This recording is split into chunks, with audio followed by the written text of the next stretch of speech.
My dad passed away when I was young, and it really left a big void in my life. Always looking for, a sense of affirmation and that missing link, because he and I were really close.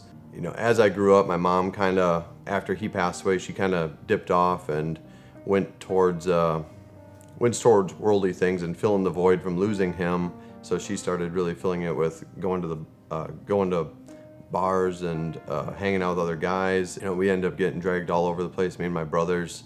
And we had a lot of these guys just come in, and they were just pretty bad examples of what a man should really be and what he's really called to be. These male role models that I was always void of were always kind of, was it a shop teacher, or it was my foreman at work, or whatever it was. I was always looking for affirmation from them. One of my mom's friends had exposed us to pornography, and at the same time I'm wrestling and falling into the trap of porn and dealing with all that. In 2008 I met my wife and started a new job, and both those things kind of brought a lot of growth and change and new environments. We ended up getting married in 2011, and work was going good. I was moving up, and they asked me to take a full-time position and moved down here to be the plant supervisor. It was hard. It was really hard part at work. Things were difficult. I was working tons of hours. During the time when I was traveling a lot, porn really took a full tilt of my life and grabbed a big chunk of it. I was getting my affirmation through my boss doing a good job and making changes there, and yet at home everything was kind of a sham, but I kept it all looking good from the outside. It all really kind of came crashing down when I moved to a weekend shift, and I was the weekend shift supervisor, and I was really the only supervisor on that shift, and I covered the whole plant, and it really just left me cut off from everyone that I had come to know in Abilene, and it left me at home with my wife and kids that I really didn't have a relationship with that was really deep.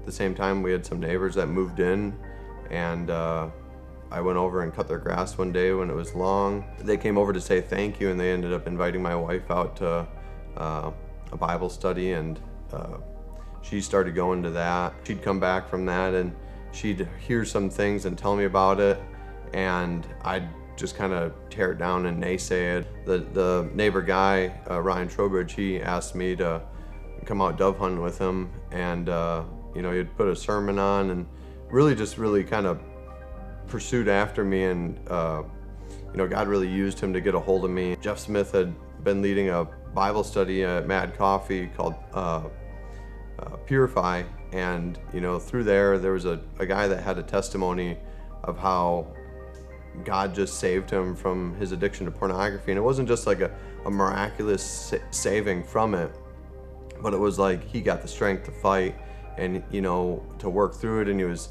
transparent with his wife, and it was just like I just never heard of things like that.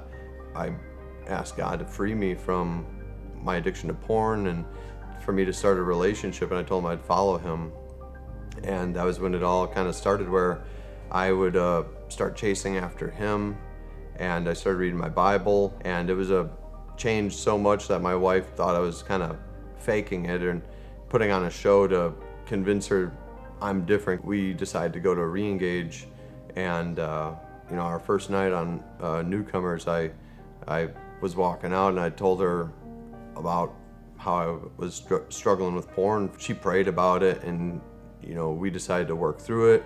It was God showing me grace through it, and it showed me that if I can be transparent to her and talk to her, that she's on my side and we're not against each other.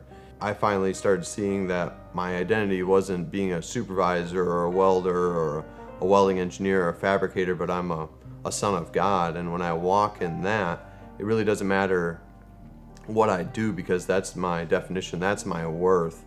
No word from a human mouth makes me feel valued as much as what God thinks about me.